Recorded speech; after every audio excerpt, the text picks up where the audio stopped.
आधुनिक भारत अपनी जड़ों के साथ जुड़ते हुए विकास कर रहा है। हमारे गांव, गली मोहल्लों, शहरों में ऐसे बहुत से लोग हैं जो इन जड़ों को मजबूत करने के प्रति अपना अतुल्य योगदान दे रहे हैं और आज देश इनके इस योगदान को पहचान भी रहा है और पद्म पुरस्कारों के माध्यम से सम्मान भी कर रहा है।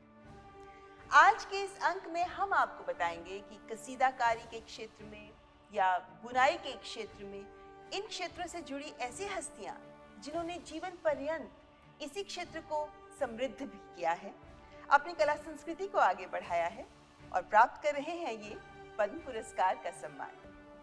ये है हमारे पद्म।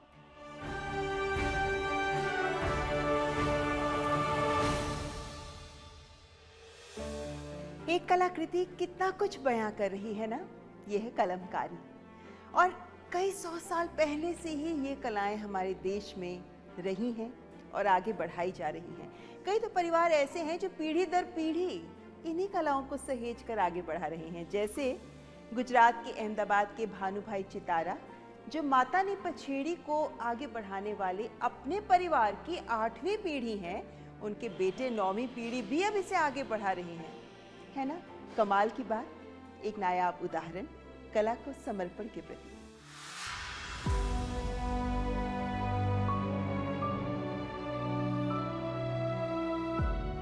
खूबसूरत प्राचीन हस्तकला कलमकारी, जिससे जुड़े हैं अहमदाबाद के चुनारा समुदाय के भानुभाई चितारा।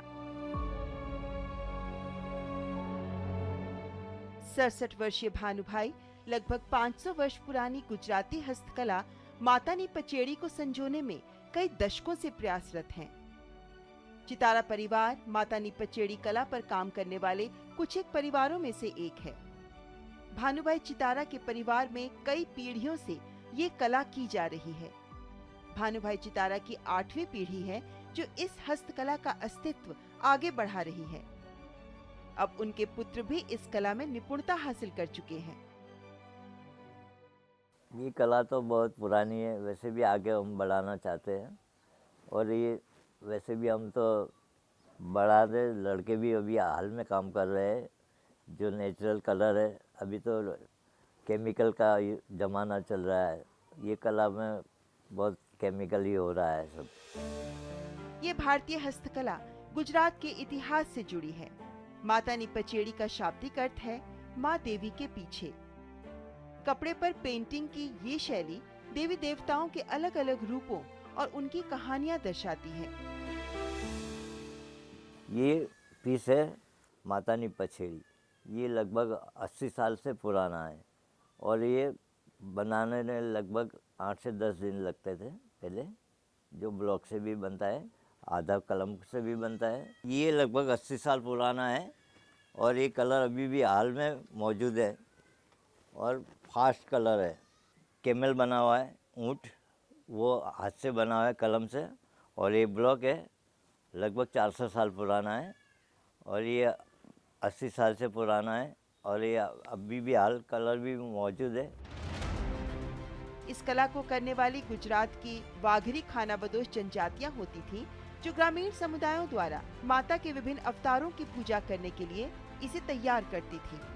इस कला में हाथों से पहले महीन चित्रकारी की जाती है, फिर इसमें प्राकृतिक रंग भरे जाते हैं। पापा की उम्र जो अभी 67 इयर्स ओल्ड है, लेकिन अभी भी उनको इस कला के लिए आप बताओ कि अभी पापा ये माता की पछड़ी बनानी है तो तुरंत ही हमको प्रोवाइड करते हैं कि आपको किस चीज़ की ज़रूरत है, वो हमको पूरा मार्गदर्शन देते हैं। बहुत खुशी की बात है, भारत सरकार ने अभी आर्ट को बहुत ही ज़्यादा प्रोत्साहन देने का फैसला कर रही है। हमें बहुत खुशी है कि हमारे गुजरात में 2023 के लिए एक पिथौरा पेंटिंग और माता नी पछेड़ी 2 आर्टिजन को पद्मश्री अवार्ड से नवाजा गया है। इसी तरह आर्ट को और आर्टिजन को ज्यादा से ज्यादा प्रोत्साहित किया जाए ताकि हमारी भारत की धरोहर और संस्कृति और ज्यादा निखार के जिंदा रहे। एक मान्यता के अनुसार इस कला की शुरुआत गुजरात के एक ऐसे समुदाय ने की जिन्हें जातिवाद के कारण मंदिर में जाने से रोका जाता था। उस दौरान वे स्वयं वस्त्र पर ही इस कला के द्वारा देवताओं के चित्र बनाकर पूजा करते थे। माता नी पचेड़ी के माध्यम से देवी माँ मंदिरों के साथ साथ शहर की गलियों और झुग्गियों तक विराजमान हो गईं। हालांकि अब ये भेदभाव समाप्त हो चुका है, लेकिन मातानी पचेड़ी की पूजा की परंपरा आज भी जारी है।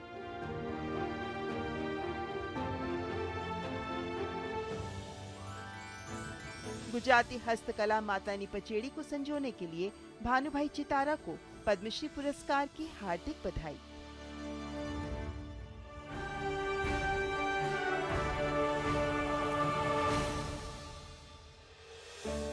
आइए आपको एक बेहद खूबसूरत चीज दिखाती हूँ।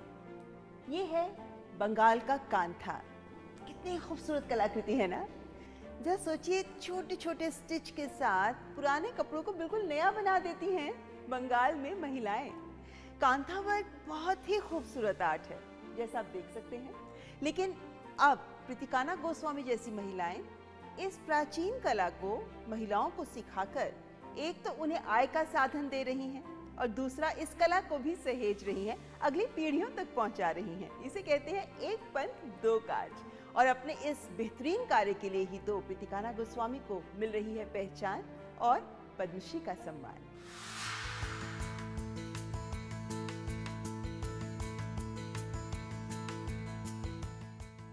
कांथा कढ़ाई पश्चिम बंगाल की पहचान है।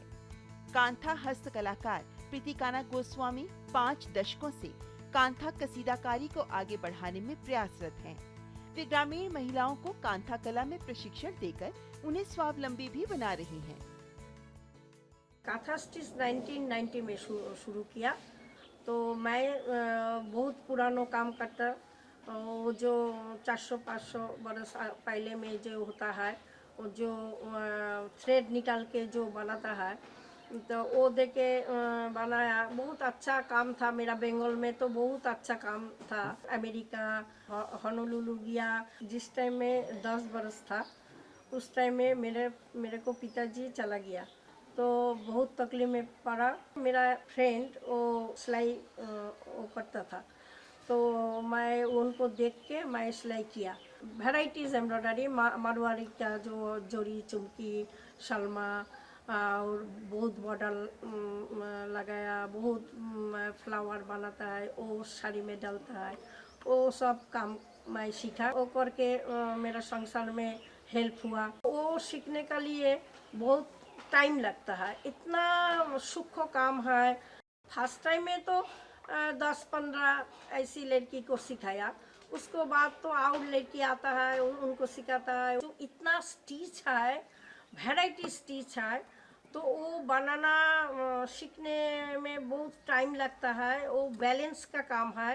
आँख का निशाना बहुत अच्छा होना चाहिए।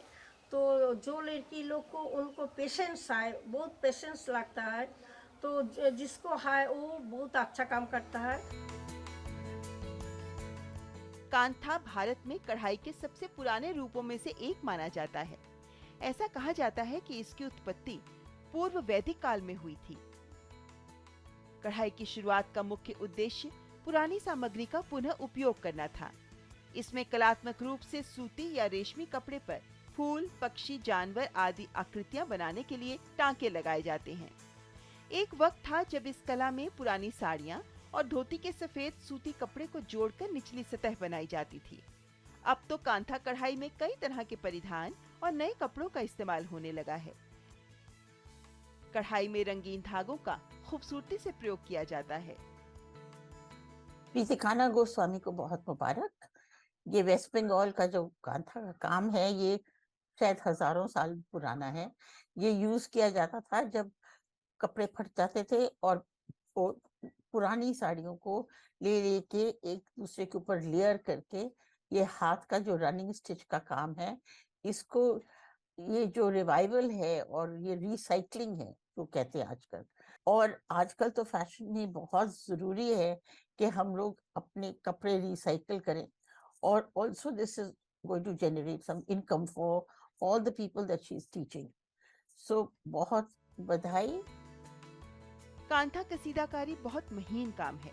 प्रीतिकाना गोस्वामी इस पारंपरिक कला को अधिक से अधिक महिलाओं तक पहुंचाकर इस कला परंपरा को संरक्षित करने के साथ साथ महिलाओं को भी आत्मनिर्भर बना रही हैं।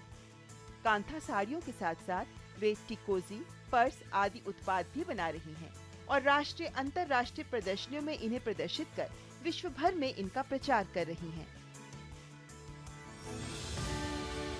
कांथा हस्तकलाकार पितिकाना गोस्वामी को पद्मश्री पुरस्कार के लिए हार्दिक शुभकामनाएं।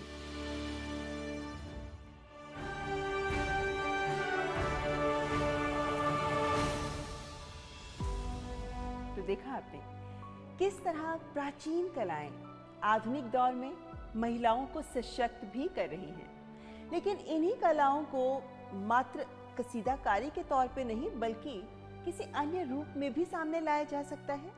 जी, कौन और कैसे इसे साबित कर रही हैं, मिलवाएंगे आपको इनसे भी, लेकिन फिलहाल यहाँ रुकेंगे एक ब्रेक के लिए। आप देखते रहें हमारे पर्व।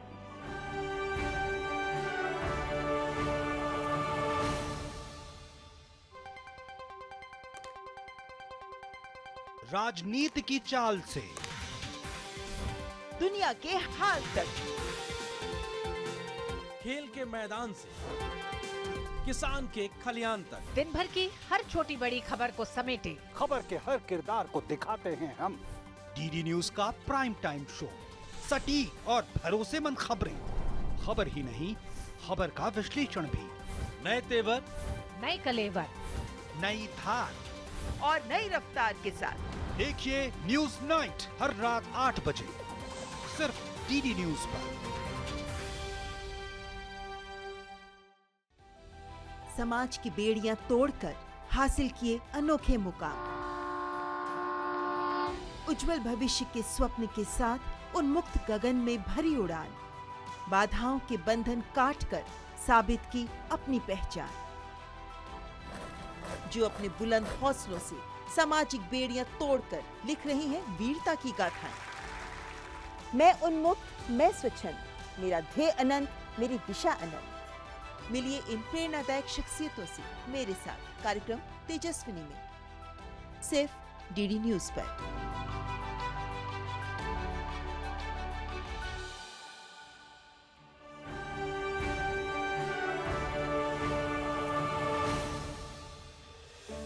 कलात्मकता की कोई सीमा नहीं होती।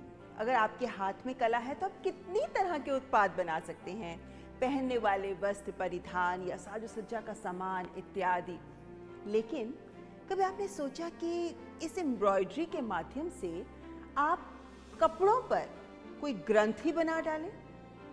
है ना बिल्कुल अलग सी सोच। कुछ ऐसा ही किया है असम की हेमप्रभा चुटिया ने और हासिल किया है पद्मश्री का सम्मान।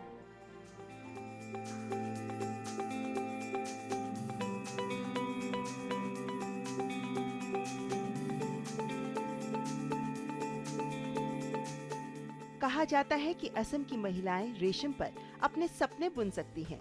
देश भर के बुनकर जहां सुंदर डिजाइन, पैटर्न्स और रूपांकनों को कपड़े में बुन रहे हैं, असम के डिब्रूगढ़ जिले के मोरान की रहने वाली हेमप्रभा चुटिया अनोखी कलाकृतियां तैयार कर रही हैं।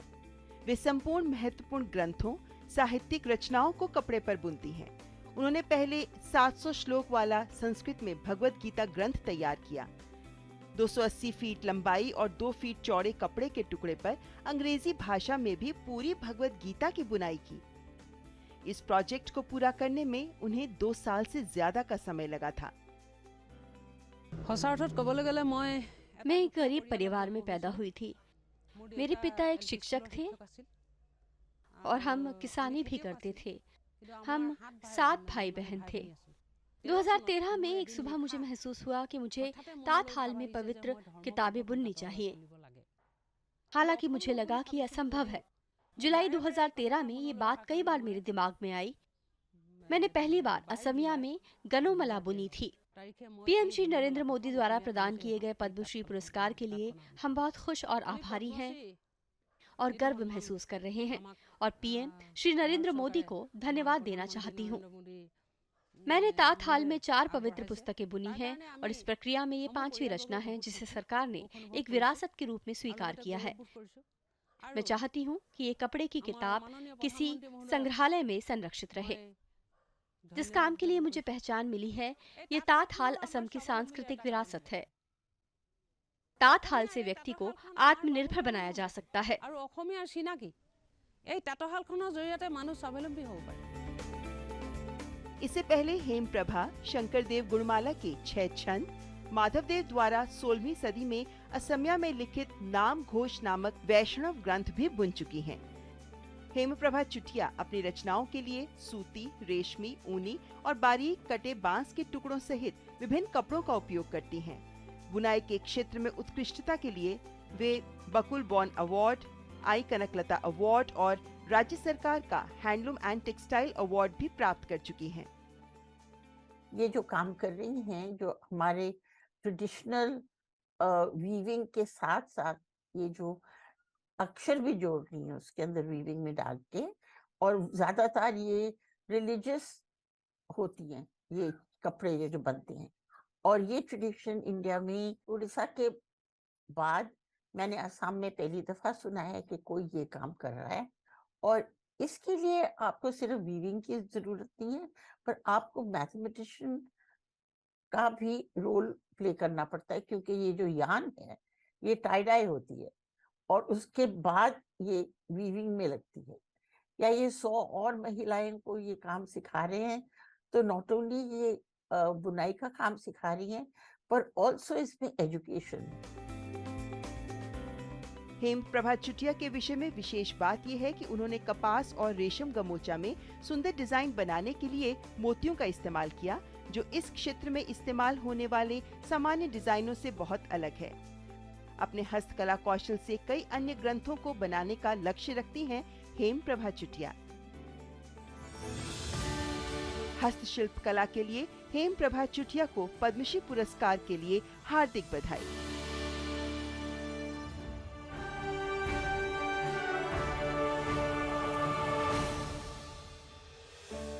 किसी भी कलाकार को बस एक माध्यम चाहिए होता है, जिसके बाद वो अपनी सोच, अपनी रचनात्मकता उसके माध्यम से प्रस्तुत कर देता है। जैसे लकड़ी पर किया जाने वाला काम, खूबसूरत नक्काशी के साथ कितने खूबसूरत उत्पाद तैयार हो जाते हैं ना लकड़ी के। और कांकेर के अजय मंडावी काफी लंबे समय से लकड़ी की खूबसूरत चीजें तैयार कर रहे हैं, लेकिन अब वो इस कला को जेल के बंदियों को सिखाकर उन्हें भी दिखा रहे हैं आत्मनिर्भरता की राह, स्वावलंबन की राह, स्वाभिमान की राह।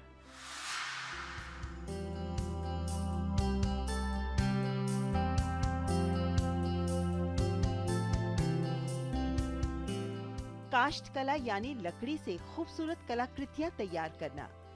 बचपन में खिलौनों के साथ खेलने से लेकर खिलौने बनाने की कोशिश ने अजय मंडावी को काष्ठ कला सिखा दी। इस कला के अभ्यास से अजय इतने पारंगत हो गए कि आज लकड़ी से बनी उनकी कलाकृतियां बरबस ही सबको आकर्षित करती हैं। इस कला के साथ कुछ हटकर करने की ललक के चलते अजय ने जहां एक से बढ़कर एक कृतियां तैयार की, वहीं लकड़ी से शब्दों को तराश कर राष्ट्रगान भी तैयार किया। लेकिन यही नहीं, अजय इस कला को सामाजिक सुधार का माध्यम भी बना रहे हैं। कांकेर जिले में 400 से अधिक नक्सल बंदियों को ये कला सिखाकर वे उन्हें हुनर के जरिए अपना जीवन संवारने की राह दिखा रहे हैं।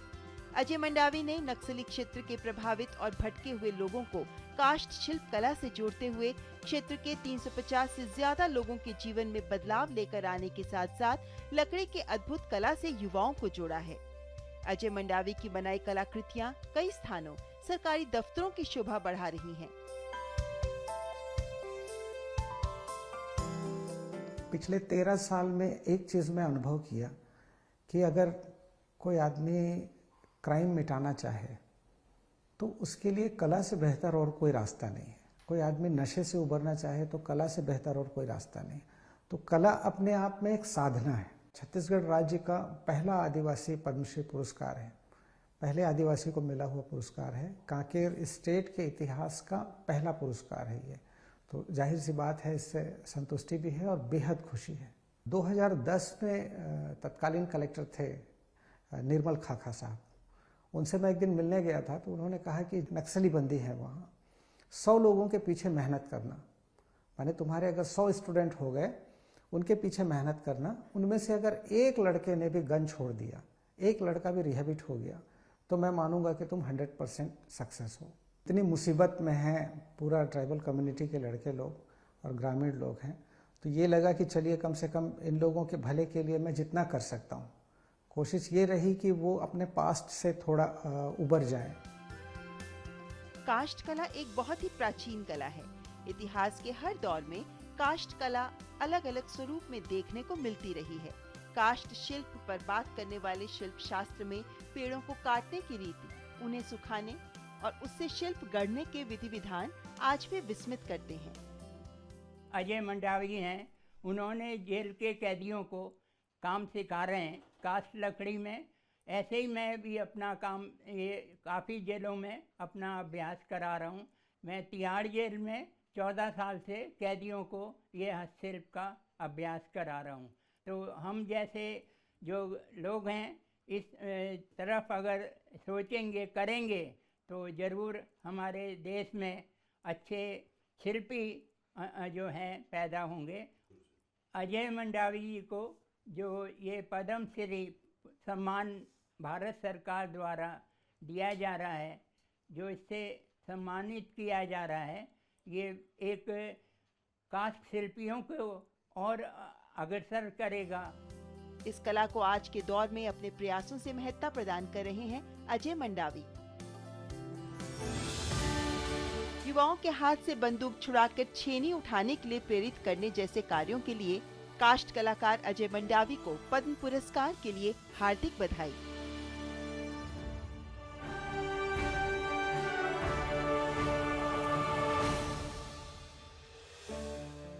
अलग अलग प्रदेशों की एम्ब्रॉयडरीज हैं ये। इनमें से कुछ हाथ से की जाती हैं तो कुछ बुनाई के साथ यानी हैंड वोवन। और ये जो अलग अलग तरह की एम्ब्रॉयडरीज हैं, इसमें हर प्रदेश की अपनी खूबसूरती है, अपनी विशेषता भी है। और ऐसे ही एक विशेष बुनाई के साथ की जाने वाली एम्ब्रॉयडरी है बावन बूटी। शायद बहुत से लोगों ने इसका नाम भी नहीं सुना होगा, क्योंकि अब इसके दोबारा पुनर्जीवित किया गया है। और बिहार के नालंदा की विशेष एम्ब्रॉयडरी होती है ये, जिसे कपिल देव प्रसाद पिछले कुछ दशकों से आगे बढ़ा रहे हैं। आज के युवाओं को भी इसके साथ जोड़ रहे हैं ताकि ये फिर से लुप्त ना हो जाए। और अपने इन्हीं प्रयासों के लिए तो पा रहे हैं पद्मश्री का सम्मान।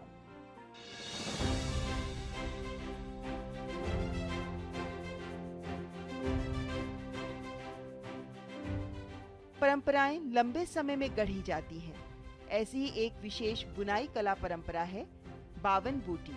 बिहार के नालंदा के कपिल देव प्रसाद करीब 6 दशक से बावन बूटी बुनकरी से जुड़े हैं। उनके दादा शनिचर तांती ने इसकी शुरुआत की थी।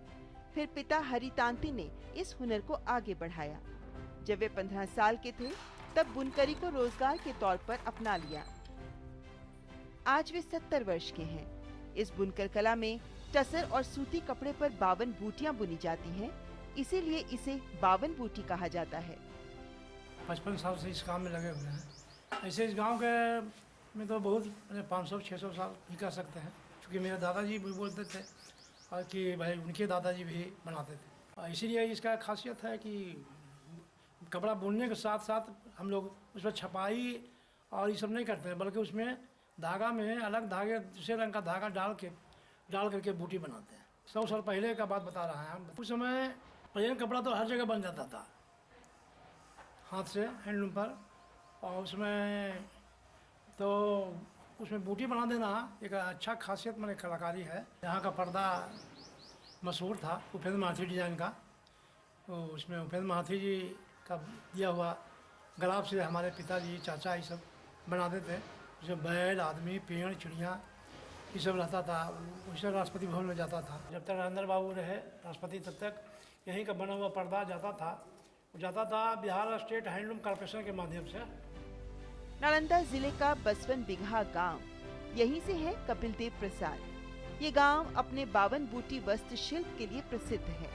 माना जाता है कि यहाँ ये परंपरा सदियों से चली आ रही है। इस वस्त्र शिल्प कला को बौद्ध काल से भी जोड़ा जाता है। इन बूटियों में बौद्ध धर्म संस्कृति के प्रतीक चिन्ह जैसे कमल का फूल, बोधि वृक्ष, त्रिशूल आदि को भी उकेरा जाता है। 18वीं सदी की औद्योगिक क्रांति ने ऐसी कई परंपराओं को मिटा दिया, लेकिन इस गांव के बुनकरों ने इसे जीवित रखा, जिसका श्रेय जाता है कपिल देव प्रसाद के परिवार को। आज साड़ियों के अलावा बावन बूटी वाले चादर और पर्दे भी बनाए जाते हैं। इस विधा को अब पद्मश्री के जरिए अलग पहचान मिल गई है। कपिल देव जो बिहार के रहने वाले हैं, बहुत अच्छा कलाकार है और वीविंग उनको इतनी अच्छी आती है, जो ये बनाया है उसने, उसको मिला है, तो हमारे को बहुत खुशी होती है, चलो हमारे भाई को किसी को आगे बढ़े हैं। ऐसे ही मैं कहती हूँ बच्चे हैं जो सीख रहे हैं, उनका भी ऐसे चीज़ों में दिमाग लगाना चाहिए, भी कल को ये बच्चे भी तो आगे बढ़ेंगे, उनको भी मिलना चाहिए। लोग जानने लग गए, नाम से भी बिहार से भी बहुत अच्छा चलेंगे आगे। जैसे कुछ लोग मेरे इनको नहीं जानते थे, इस अवार्ड करके लोग काफ़ी जानने लगे, खुद डायरेक्ट लोग वो बिहार में जाके इनके घर जाके चीज़ें लेने लग गए। आज कपिल देव प्रसाद ने बावन बूटी के तानों बानों के हुनर को लोगों में बांटकर रोजगार का एक सशक्त माध्यम विकसित कर दिया है। मशीनी कपड़ों के बाजार में अपना स्थान बना रही है ये बुनाई कला। बावन बूटी के वस्त्र शिल्प के लिए कपिल देव प्रसाद को पद्मश्री पुरस्कार की हार्दिक बधाई।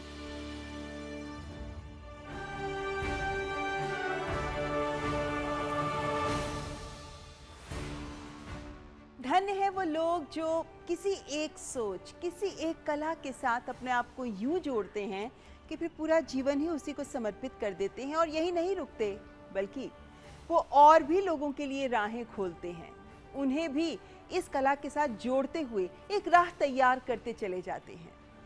कभी इनको पहचाना तक नहीं जाता था, लेकिन आज इन्हें पहचान मिल रही है पद्म पुरस्कारों के माध्यम से। आज के इस कार्यक्रम में बस इतना ही, लेकिन हमारी पद्म की ये श्रृंखला आगे भी जारी रहेगी।